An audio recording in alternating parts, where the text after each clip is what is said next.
Welcome back to my channel Bhargav sir. আজকে আমরা তোমাদের জন্য নিয়ে এসেছি ভারতীয় রেলওয়ে সিস্টেমে কর্মরত কর্মচারীরা কি কি সুবিধা পেয়ে থাকে তার বিস্তারিত বিবরণ। তোমাদের মধ্যে অনেকেই ভারতীয় রেলওয়েতে চাকরি করার জন্য উৎসুক এবং আগ্রহী। এর জন্য তোমরা বর্তমানে এনটিপিসি লেভেল 1 এবং বিভিন্ন ধরনের পরীক্ষার প্রস্তুতি নিচ্ছ আশা করি ভারতীয় রেলওয়েতে কর্মচারী হওয়ার জন্য। কিন্তু তোমরা কি জানো যে ভারতীয় রেলওয়ের ওয়ার্ক কালচার কীরকম এবং কতক্ষণ ডিউটি করতে হয়, ডিউটি প্রেসার কীরকম, কোথায় পোস্টিং হতে পারে, কোন জনে অ্যাপ্লাই করতে হবে, এগুলো হয়তো জানো বা জানতে নাও পারো। তো প্রত্যেকটা ডিপার্টমেন্টের প্রত্যেকটা কর্মচারীর ওয়ার্ক কালচার কিন্তু আলাদা আলাদা। যেহেতু এটা প্রযুক্তিগত জিনিস, তাই টেকনোলজি এবং অফিসিয়াল, নন অফিসিয়াল, ফিল্ড ওয়ার্ক সমস্ত ধরনের রয়েছে। এবার আমার কাছে অনেকেই জিজ্ঞাসা করে থাকে রেলওয়েতে কি কি সুবিধা পাওয়া যায়। ইভেন যারা আমরা কর্মচারী তারাও কিন্তু রেলওয়ের সমস্ত সুবিধার কথা জানে না। তো আমি তাই চেষ্টা করছি একটা ভিডিও সিরিজের মাধ্যমে প্রত্যেকটা ফ্যাসিলিটি তুলে ধরার জন্য। তাছাড়া ওয়ার্ক কালচারগুলো আমি পরে আলোচনা করব, কিন্তু আজকে আমরা রেলওয়ের বেনিফিটস কি, মানে রেলওয়ে সার্ভেন্টরা কি কি সুবিধা পেয়ে থাকে ভারতীয় রেলওয়ে সিস্টেমে, সেটাই কিন্তু আমাদের আলোচনার মুখ্য বিষয়। তো বন্ধুরা, যারা এখন পর্যন্ত চ্যানেলটি সাবস্ক্রাইব করনি তারা অতি অবশ্যই চ্যানেলটি সাবস্ক্রাইব করে বেল আইকনটি প্রেস করে রাখবে, যাতে নিত্য নতুন ভিডিও তোমরা আপডেট পেতে পারো। এবার চলে আসে আমাদের মূল বিষয়। আমরা শুরু করব রেলওয়ের যে ফ্যাসিলিটিগুলো আছে প্রত্যেকটা টপিক ওয়াইজ। তো আমি বোর্ডে কিছু লিখে রেখেছি, তার সাথে কিন্তু আমি প্রথমে একবার বলে দিই যে আমরা কি কি আলোচনা করব। আলোচনার মূল বিষয় হবে গ্র্যাচুইটি। 1 নম্বর হবে গ্র্যাচুইটি, 2 নম্বর হবে পেনশন, 3 নম্বর হবে ফ্যামিলি পেনশন, 4 নম্বর হবে কমিউটেশন, 5 নম্বর হবে cash equivalent of leave salary, 7 নম্বর হবে প্রভিডেন্ট ফান্ড, 8 নম্বর হবে গ্রুপ ইন্স্যুরেন্স স্কিম, 9 নম্বর হবে কম্পোজিট ট্রান্সফার গ্রান্ট, 10 নম্বর হবে মেডিকেল ফ্যাসিলিটিস, সরি 9 নম্বর হবে মেডিকেল ফ্যাসিলিটিস এবং 11 নম্বর হবে payment of fixed medical allowance, 12 নম্বর হবে কনস্ট্যান্ট মেডিকেল অ্যাটেন্ডেন্ট অ্যালাউন্স, তারপর হবে post retirement complimentary pass and widow pass, তারপরে আসছে cashless treatment scheme in emergency for RELHS beneficiaries, তারপরে আসছে হলিডে হোমস, তারপরে আছে রিটেনশন অফ রেলওয়ে কোয়ার্টার, তারপরে আসছে ন্যাশনাল পেনশন সিস্টেম যাকে আমরা NPS বলি, তারপরে আছে স্পেসিমেন সেটেলমেন্ট ক্যালকুলেশন, তারপরে আসছে উমিদ কার্ডে যে ফ্যাসিলিটিটা রয়েছে, তারপরে আছে হিউম্যান রিসোর্স ম্যানেজমেন্ট সিস্টেম মানে HRMS। এই সমস্ত টপিক নিয়ে আমরা কিন্তু আলোচনা করব। টোটাল 19খানা টপিক নিয়ে আমাদের বিস্তারিত আলোচনা হবে, ঠিক আছে। এবার আমরা চলে আসব ফার্স্ট কেসটা কি হচ্ছে। ফার্স্ট কেসটা হচ্ছে গ্র্যাচুইটি। তাহলে আমাদের দেখো দুটো সিস্টেম রয়েছে যারা পেনশনারি বেনিফিটস পাবে। 1 নম্বর হচ্ছে পেনশনারি বেনিফিটস, 2 নম্বর হচ্ছে নন পেনশনারি বেনিফিটস, মানে পেনশনের মধ্যে আমরা কি কি সুবিধা পেয়ে থাকবো সেটা আমরা কিন্তু জানবো। 2 নম্বর হচ্ছে নন পেনশনারি বেনিফিটস, মানে নন পেনশনারি বেনিফিটস কি কি রয়েছে রেলওয়ে সার্ভেন্টদের জন্য সেটা আমরা জানবো। তো আমরা প্রথমে চলে আসি পেনশনারি বেনিফিটস। নাম্বার 2, যখন আমরা রিটায়ারমেন্ট করব তখন আমরা গ্র্যাচুইটি পাবো। নাম্বার 2, পেনশন পাবো। নাম্বার 3 মানে সি নম্বর কমিউনিকেশন পাবো। আচ্ছা, এটা কমিউনিকেশন হবে না, এটা আচ্ছা বলে দিচ্ছি, এটা কমিউনিটেশন, এটা কমিউনিটেশন হবে, ঠিক আছে, কমিউনিটেশন। তারপর আসছে ফ্যামিলি পেনশন, তারপরে আসছে তোমাদের ফ্যামিলি পেনশনের মধ্যে আরো ব্যাপার রয়েছে। কি রয়েছে তোমাদের এনহান্সড ফ্যামিলি পেনশন, মানে বিস্তৃত, তারপর হচ্ছে সমৃদ্ধি বা বিস্তৃত। অর্ডিনারি ফ্যামিলি পেনশন কিন্তু দুই ধরনের হয়ে থাকে, একটা হচ্ছে এনহান্স ফ্যামিলি পেনশন, নাম্বার 2 হচ্ছে অর্ডিনারি ফ্যামিলি পেনশন, ঠিক আছে। এবার 2 নম্বর আসছে নন পেনশনারি বেনিফিটস। তাহলে যেগুলো আমরা পেনশন আকারে পাবো না, পেনশন স্কিমের মধ্যে নেই, সেইগুলো কি হচ্ছে cash equivalent of leave salary, number 1, number 2 provident fund, number 3 group insurance scheme, number 4 composite transfer grant. তাহলে আমরা এই ভিডিও লেকচারে এই সমস্ত কিছু প্রথমে ধীরে ধীরে আলোচনা করব। তো চলো আমরা জেনে নিই প্রথমে কি কি রয়েছে। চলো, আচ্ছা, এবার গ্র্যাচুইটি কি হচ্ছে আমরা জেনে নেব। গ্র্যাচুইটি জিনিসটা কি? গ্র্যাচুইটি জিনিসটা কি? যখন আমরা কোনো রেলওয়ে সার্ভেন্ট রিটায়ারমেন্ট করব আফটার 60 ইয়ার্স, তখন আমাদের লাস্টে একটা অ্যামাউন্ট দেওয়া হয় যেটাকে বলা হয় গ্র্যাচুইটি। যেটাকে বলা হয় কি? গ্র্যাচুইটি। মানে রিটায়ারমেন্টের সময় একটা লাম সাম অ্যামাউন্ট দেওয়া হয়। কি হচ্ছে? লাম সাম অ্যামাউন্ট, যেটা প্রত্যেকটা রেলওয়ে কর্মচারী পাবে। এবার যাদের এনপিএস রয়েছে, এনপিএস সিস্টেম একটু আলাদা ধরনের রয়েছে, কিন্তু যারা ওল্ড পেনশন স্কিমে রয়েছে তাদের জন্য পিএফ আকারে যে প্রভিডেন্ট ফান্ডটা জমা থাকে সেটা তো দেবেই, তার সাথে গ্র্যাচুইটি একটা দেওয়া হয়। ঠিক আছে, গ্র্যাচুইটি কত দেওয়া হয় সেটা আমি পরে আলোচনা করব। নাম্বার 2 চলে আসছে। আচ্ছা, গ্র্যাচুইটি কিন্তু হচ্ছে অনেক ধরনের গ্র্যাচুইটি রয়েছে। ঠিক আছে, গ্র্যাচুইটির মধ্যে আসছে একটা তোমাদের রিটায়ারমেন্ট গ্র্যাচুইটি আছে, নাম্বার 2 হচ্ছে তোমাদের সার্ভিস গ্র্যাচুইটি আছে, আর একটা হচ্ছে ডেথ গ্র্যাচুইটি। মানে আমরা কি কি পড়লাম? তিনটে পড়লাম। একটা কি হচ্ছে রিটায়ারমেন্ট গ্র্যাচুইটি 1 নম্বর, 2 নম্বর আমরা পড়ব সার্ভিস গ্র্যাচুইটি, 3 নম্বর আমরা পাবো ডেথ গ্র্যাচুইটি। ঠিক আছে, এই জিনিসগুলো রয়েছে। এবার প্রত্যেকটা জিনিস আমরা এখন জেনে নিই। ঠিক আছে, এবার চলে আসি রিটায়ারমেন্ট গ্র্যাচুইটিতে। আমরা বললাম যে একটা রেলওয়ে সার্ভেন্টকে মিনিমাম 5 বছরের সার্ভিস কিন্তু দিতে হবে। ঠিক আছে, তাহলে কিন্তু সে service gratuity or pension on his retirement equal to 1/4 of his enrolment. মানে তোমাকে 5 বছর যদি তুমি সার্ভিস করো রেলওয়েতে, তবেই তুমি গ্র্যাচুইটি পাবে। ঠিক আছে, রিটায়ারমেন্ট গ্র্যাচুইটি পাবে, সার্ভিস গ্র্যাচুইটি পাবে, ডেথ গ্র্যাচুইটি পাবে। এই জিনিসগুলো হলো। আচ্ছা, আমি কিন্তু এর বিশদ ডিটেলস এখন যাচ্ছি না, জাস্ট তোমাদের উপর জানাচ্ছি কি ব্যাপারটা হচ্ছে। ঠিক আছে, আচ্ছা, এবার চলে আসো।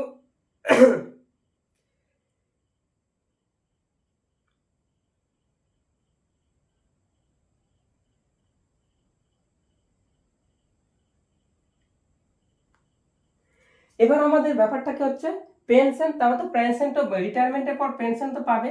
3 নম্বর হচ্ছে কি কমিউনিটেশন।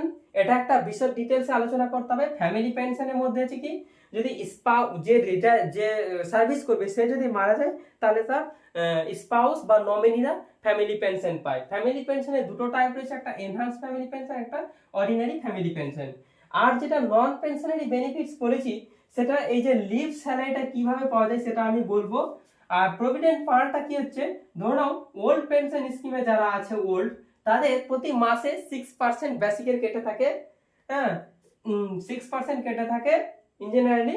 এবার তারা কি হচ্ছে বা তার 10%ও কেটে থাকে, এটা ঠিক আমার জানা নেই। তবে এই যে টাকাটা জমা হয় সেটা ইন্টারেস্ট সহ, মানে যেটা জমা করবে সেটা প্লাস ইন্টারেস্ট সহ সার্ভিস রিটায়ারমেন্টের সময় পেয়ে থাকে। তারপর হচ্ছে group insurance scheme. Group insurance স্কিমটা কি আমি তোমাদের জানাচ্ছি, একটু দাঁড়াও, 1 মিনিট হোল্ড করো।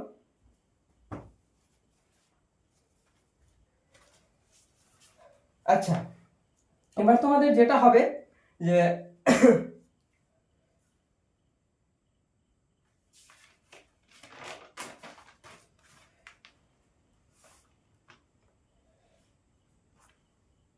আমরা এখন চলে আসবো 1 নম্বরটা চলে আসি তোমাদের জন্য, যেটা নন পেনশনারি বললাম। মনে করো আমাদের লিভ কত ধরনের হয়। আমাদের লিভ হয় সিএল থাকে তোমার 10টা ইয়ারলি, আর এলএপি থাকে তোমার 30টা, এইচ এলএপি থাকে তোমার 20। ঠিক আছে, তো এবার কথা হচ্ছে যে মনে করো যখন তুমি রিটায়ারমেন্ট হবে, তখন একজন একজন এলএপি জমাতে পারে, এলএপি জমাতে করে 300 ম্যাক্সিমাম। ঠিক আছে, মানে এটা তোমার জমা হবে। ঠিক আছে, বাকি তোমাকে কিন্তু যতগুলো প্রতি বছর যদি তুমি 30টা করে ধরো, যদি 30 বছর সার্ভিস করো তাহলে কত হবে?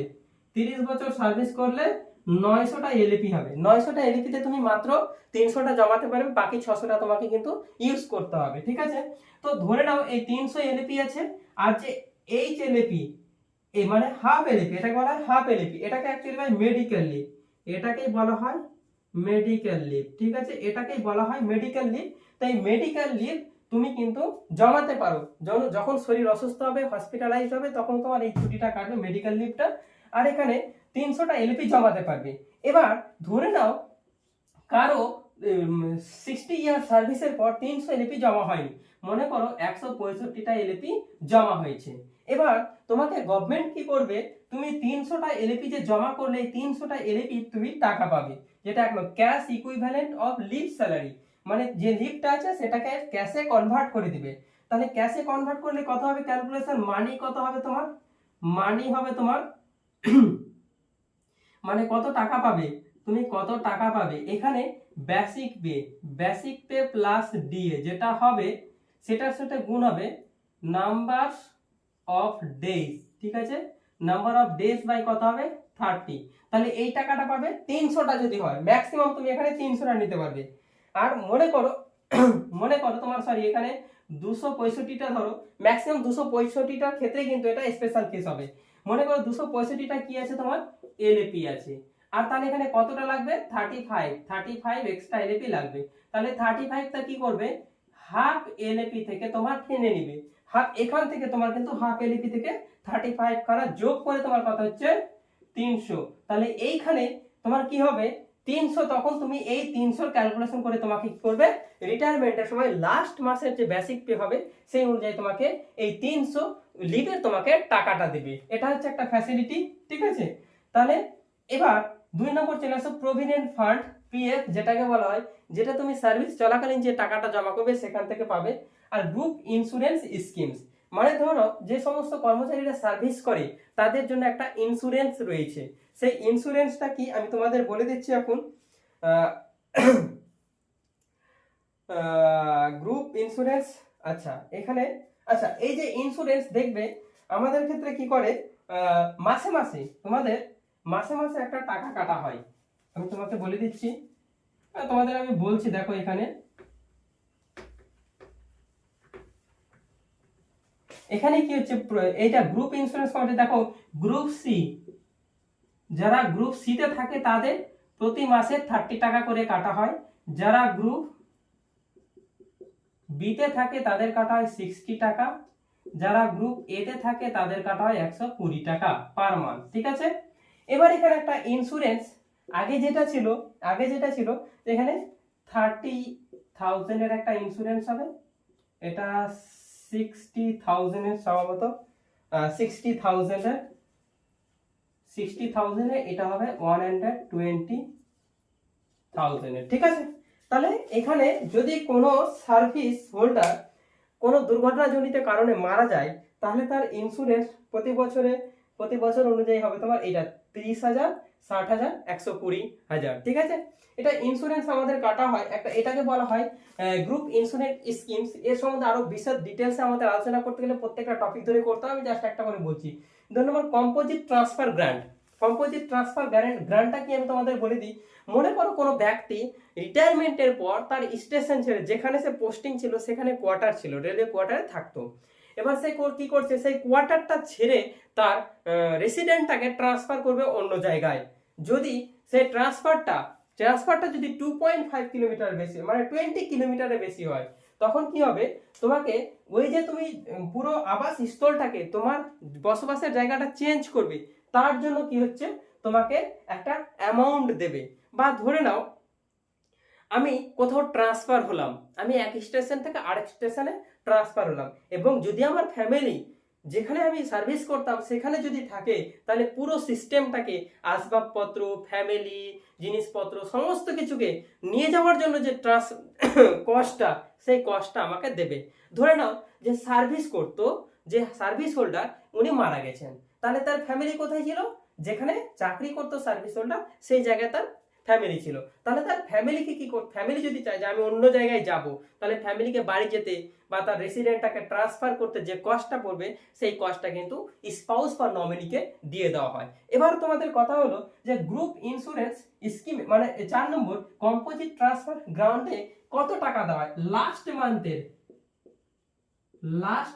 মান্থের বেসিক পে যতটা থাকবে প্লাস ডিএ, কি বললাম, লাস্ট মান্থের যে বেসিক পে থাকবে তার ডিএ, ঠিক আছে, 80%, সরি এখানে আমি 80% দিই, 80%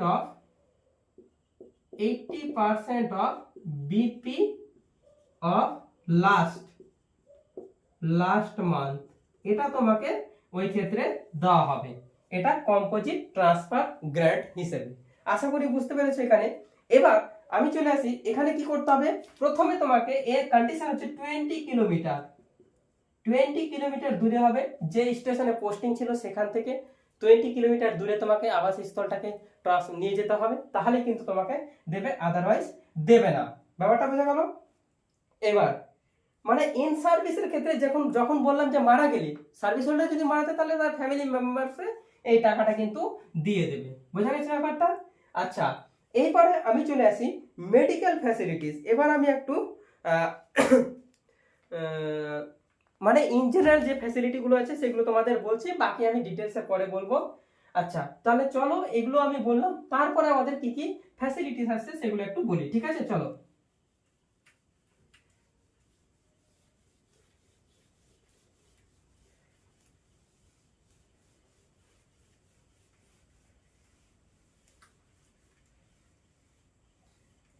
এবার আমি তোমাদের বলবো যে মেডিকেল ফ্যাসিলিটি সম্বন্ধে আমি তোমাদের বলে দিই।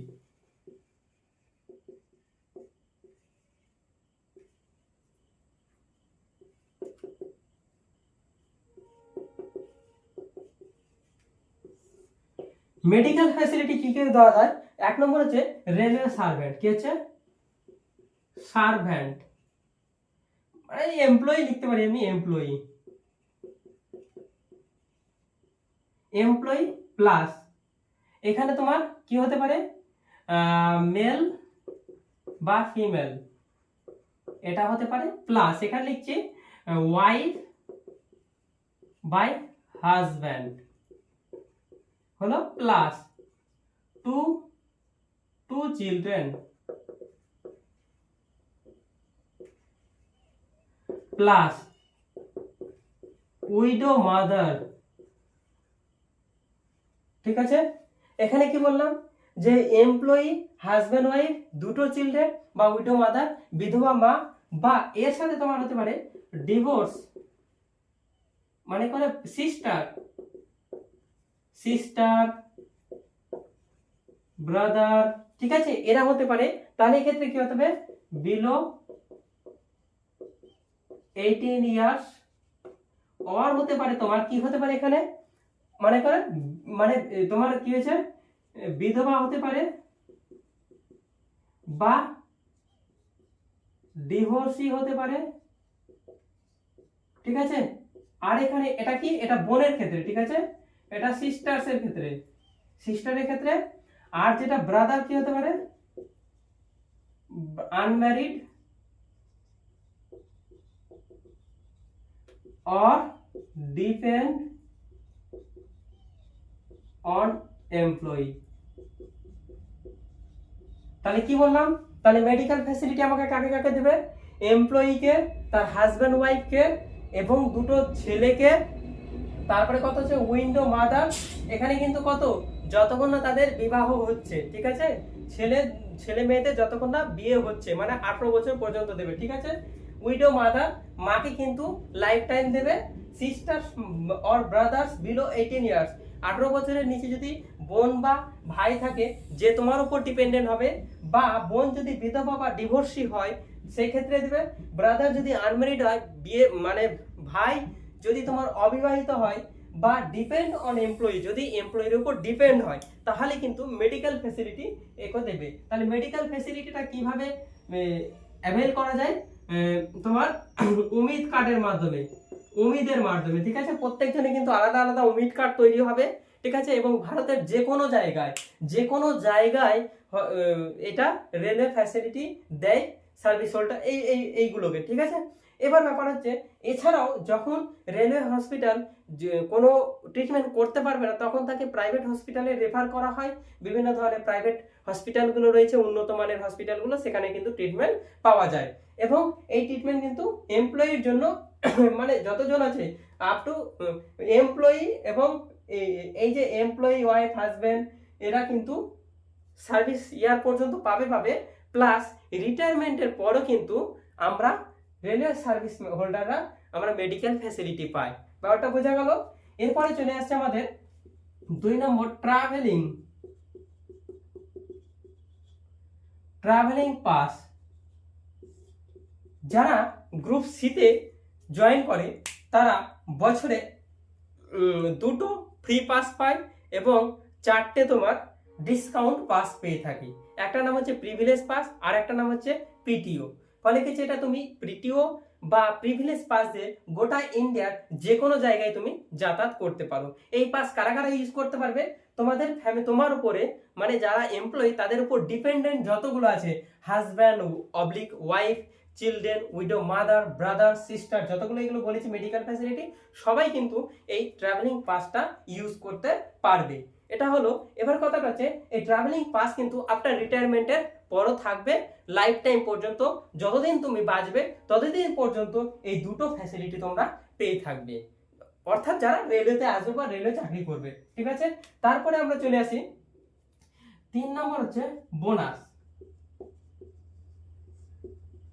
যারা আপ টু লেভেল 6 পর্যন্ত রেলওয়ে জব করে মানে গ্রুপ সি, তাদের জন্য প্রতি বছরে দুর্গাপূজার সময় দেওয়া হয় 18,000 টাকার মতো পুজো দেখার জন্য বোনাস। এটা 7th পে কমিশন অনুসারে এবং এটা পরবর্তীতে আরো বাড়বে, বুঝে গেল 8 পে কমিশন আসলে। এবার চলে আসি আমরা, এইটুকুটা হলো। তারপরে আছে আমাদের ট্রাভেলিং অ্যালাউন্স। ধরে নাও কোনো ক্ষেত্রে তুমি ডিউটি করতে হবে তোমার পোস্টেড এরিয়া থেকে দূরে 8 কিলোমিটার দূরে, তখন তুমি ফুল টিএ পাবে তুমি 625 টাকা। লেভেল হচ্ছে এটা 1 to 5 এবং তারপরে বিভিন্ন লেভেল অনুযায়ী এই জিনিসটা রয়েছে বিভিন্ন ধরনের। এবং তার 70% পাবে যদি 8 ঘন্টা কাজ হয়, মানে 8 ঘন্টা তুমি পোস্টেড এরিয়া থেকে বাইরে থাকো। তারপর আছে নাইট ডিউটি অ্যালাউন্স। তুমি যখন নাইটে ডিউটি করবে বা তোমার রোস্টারে যখন নাইট ডিউটি আসবে তখন প্রত্যেকটি লেভেল অনুযায়ী নাইট ডিউটি অ্যালাউন্স রয়েছে। এই হলো। তারপর রয়েছে বিভিন্ন ডিপার্টমেন্ট অনুযায়ী ড্রেস অ্যালাউন্স। তবে সব ডিপার্টমেন্টের ড্রেস অ্যালাউন্স নেই, কিছু কিছু ডিপার্টমেন্ট বাদ দিয়ে বাকি সমস্ত ডিপার্টমেন্টে কিন্তু ড্রেস অ্যালাউন্স রয়েছে। তারপর রয়েছে ওভার টাইম ডিউটি অ্যালাউন্স। যদি তোমার বরাদ্দ সময়ের বেশি ডিউটি করে থাকো তাহলে ডিপার্টমেন্ট ভেদে তোমার কি হয়েছে ওভার টাইম ডিউটি অ্যালাউন্স রয়েছে। তারপর রয়েছে তুমি লোকো পাইলট বা রানিং স্টাফ হলে প্রতি কিলোমিটারে তোমার একটা অ্যালাউন্স রয়েছে, বোঝা গেল। তারপরে হচ্ছে আমাদের এত কিছু বললাম। তারপর হচ্ছে বিভিন্ন ধরনের ডিপার্টমেন্ট অনুযায়ী কিন্তু আরো কিছু কিছু ফ্যাসিলিটি রয়েছে। এবার আমি চলে আসি এডুকেশন অ্যালাউন্স।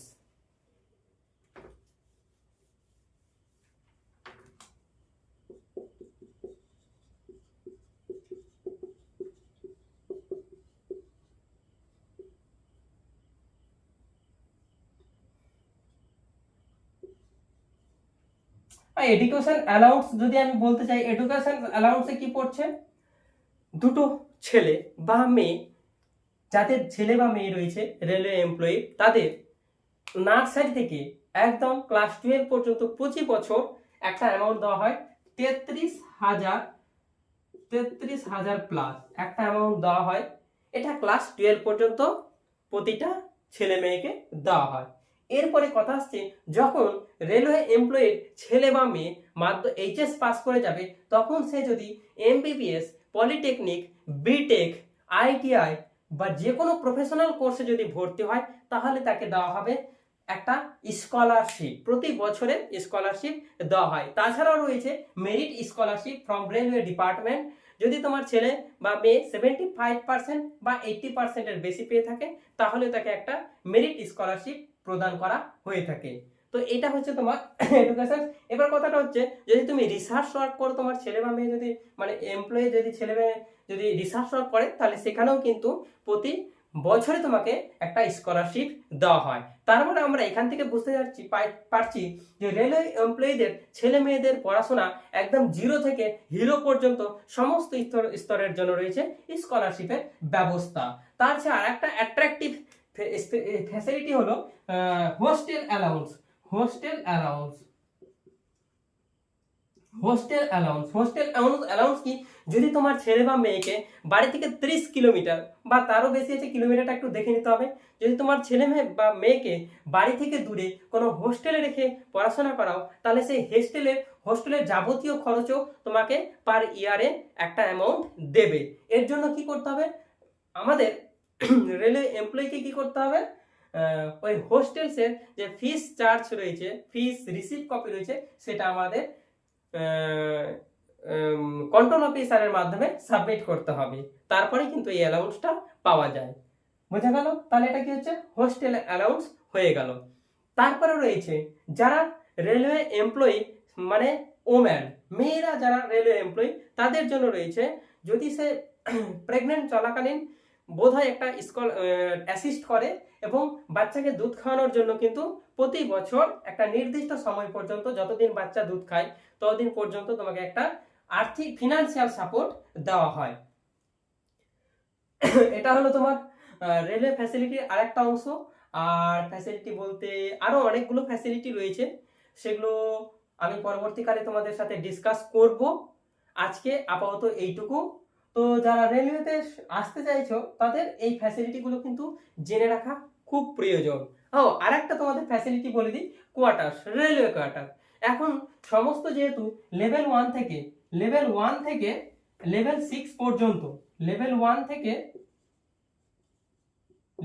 1 থেকে 6 পর্যন্ত সবাইকে কি ধরা হয়, গ্রুপ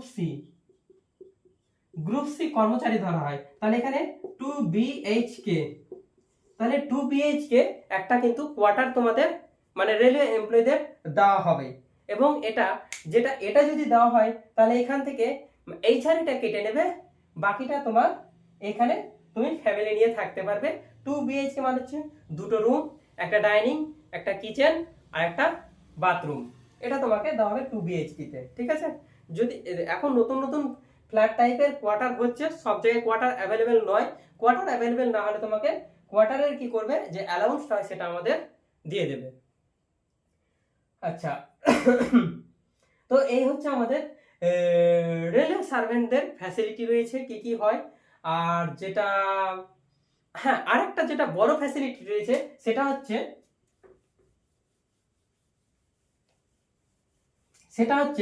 যদি একটা এমপ্লয়ি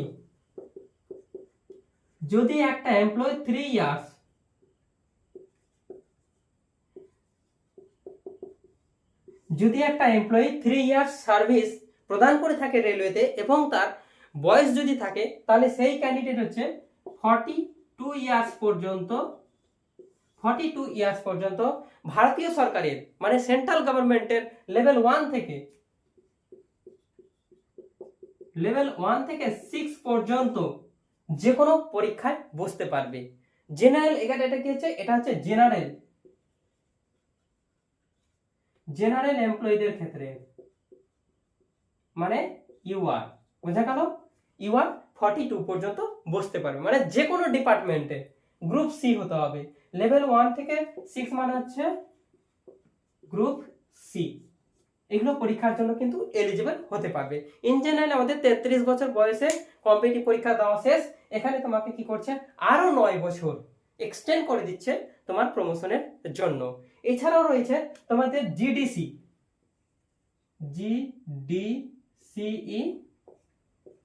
LDCE ডিপার্টমেন্টাল কোটা। তাহলে কি বললাম? এছাড়াও আমাদের প্রমোশনের জায়গা রয়েছে জিডিসি, এলডিসি, ডিপার্টমেন্টাল কোটা। এই 3 ধরনের পরীক্ষা দিয়ে তুমি পদোন্নতি পেতে পারো রেলওয়ে ডিপার্টমেন্টে। তাহলে এতগুলো ফ্যাসিলিটি তোমাদের রেলওয়ে ডিপার্টমেন্টে রয়েছে। তো এবার রেলওয়ে ডিপার্টমেন্টে ফ্যাসিলিটি দেখি যদি, তাহলে প্রচুর ফ্যাসিলিটি দিচ্ছে সেন্ট্রাল গভর্নমেন্ট, এটা মানতেই হবে, যেটা আমাদের স্টেট গভর্নমেন্টের ক্ষেত্রে কিন্তু এতগুলো ফ্যাসিলিটি পাওয়া যায় না। তো এবার বাকি যে ফ্যাসিলিটিগুলো রয়েছে সেগুলো আমরা পরের ভিডিওতে আলোচনা করব। আমার সঙ্গে এতক্ষণ ধরে ভিডিওটা দেখার জন্য সবাইকে ধন্যবাদ, এবং যারা এখন পর্যন্ত চ্যানেলটি সাবস্ক্রাইব করনি তাদেরকে আবার বলছি চ্যানেলটা সাবস্ক্রাইব করে অতি অবশ্যই আমার পাশে থাকবে নতুন আপডেট পাওয়ার জন্য। ধন্যবাদ, থ্যাংক ইউ।